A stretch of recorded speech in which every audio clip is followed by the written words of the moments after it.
I'm really excited to be here and let's get started. So the digital race is on and how are we going to keep pace? But before we can race, let's walk through a couple of concepts. Here's me and here's my phone and my Apple Watch and I'm connected all day long. And here I am and here's you. You're coming in and we're connecting through Zoom. And we also have multiple devices and screens. And during this lightning talk, I'm sure you're going to look at some and that's okay with me. And here's me, and here's you, and here's the 7 billion plus people across the planet walking around with these connected smart devices. You're coming into my home. Here's my home, and I can dim the lights if I'd like, and I may start the car. It's cold here in North United States, and I may start the car to warm it up when I have to run an errand after this talk. And when we step back, here's kind of the world view. We're connected and we're interacting in so many different ways. And like, how did we get here? And in the last 10 years, it's really been the power of the platform, right? That's driving a lot of this. And there are so many really smart people around the technical expertise around building a platform. But for me, being around it for the last decade, I tease it up to connection. It's really about providing digital connection points that connect with you, connect with your customers, connect with your employees.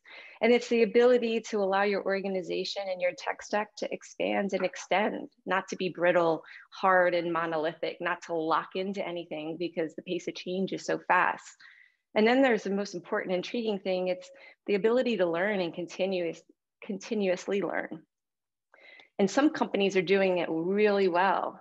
I liken their platform to a rainbow. It's all rainbows for them. And we as consumers love it. We want more and we give and share so much of our digital footprint. We're leaving it everywhere. But for many of us, it's a tangled mess. The people and the tech and the process, it's all siloed. And how do we start to unravel it?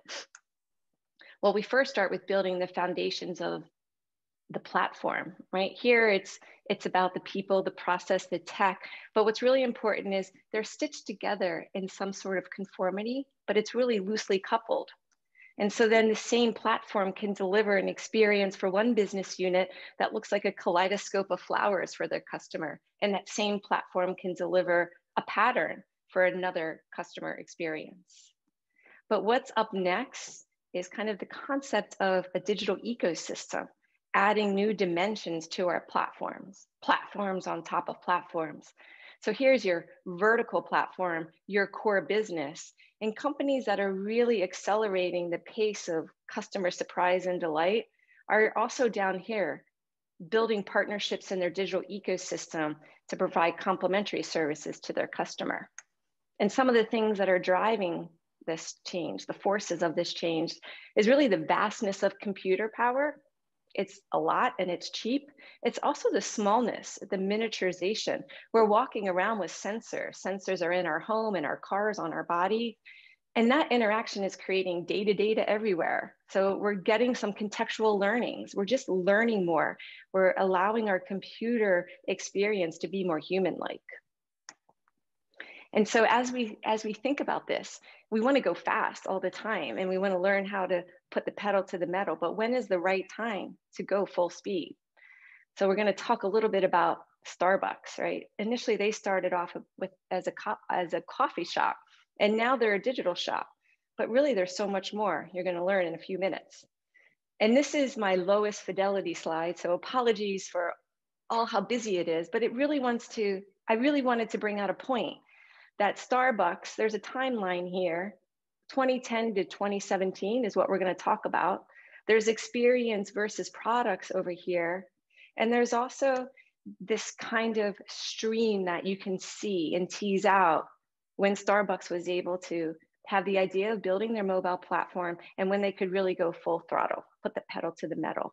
And it started with over here, kind of my rewards. How do we get customers loyal to us? And then they were like, well, let's provide mobile payment in store, a store experience that was somewhat different. And it took them a good 3 to 4 years to get to 26 million mobile payments, to roll out across the globe. And then something interesting happened in early 2015. They were able to take their first mobile order and pay. And in a mere 6 months, they rolled it out to the entire US. And then a few months later, they rolled out mobile ordering pay to China. So in 1 year, you could see they were full throttle. They were able to put the pedal to the metal. But it was really built on 2010 through 2014 as well. And you can also see where their focus was. They're a product company, right? They make food and beverages. Customers like that, but they really focused that time frame that we wanted to collapse into what the features and the experiences were to keep that loyalty, to keep customers coming back. And where did that leave them? Well, by the end of 2016, we can call Starbucks a bank. They have $1.2 billion in assets, competing with some of the other banks, having more assets. Their platform, their mobile payment platform, which is the Starbucks digital flywheel, they're a tech company.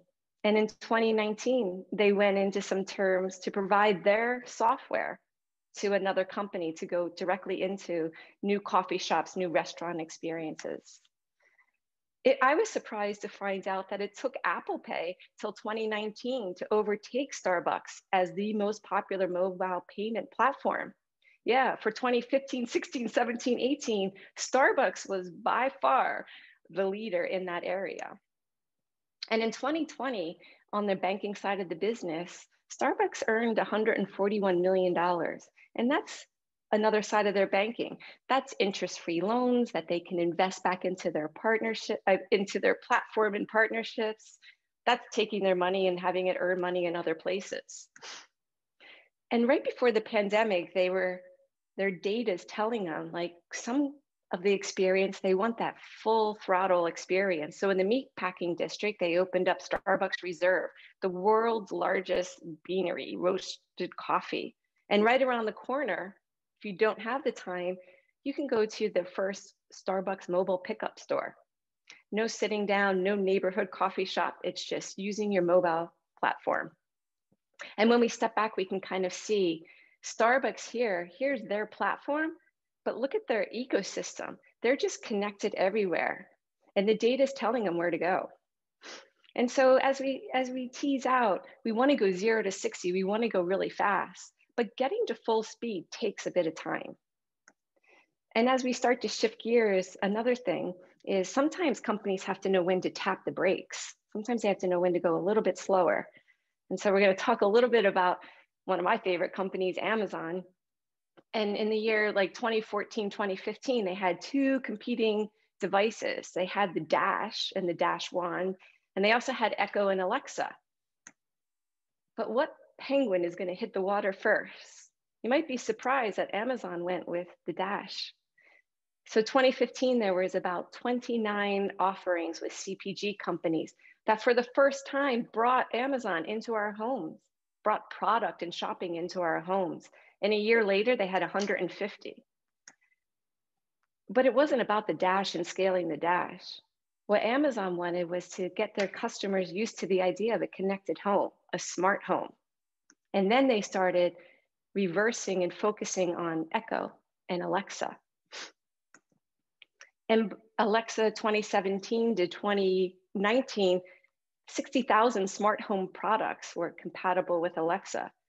To see it broken down in 2017, they had about 4,000. These are outside Amazon products that are embedding Alexa into their products. The convergence now of hardware and software. By 2020, there's 100,000. And now Alexa's like part of our family.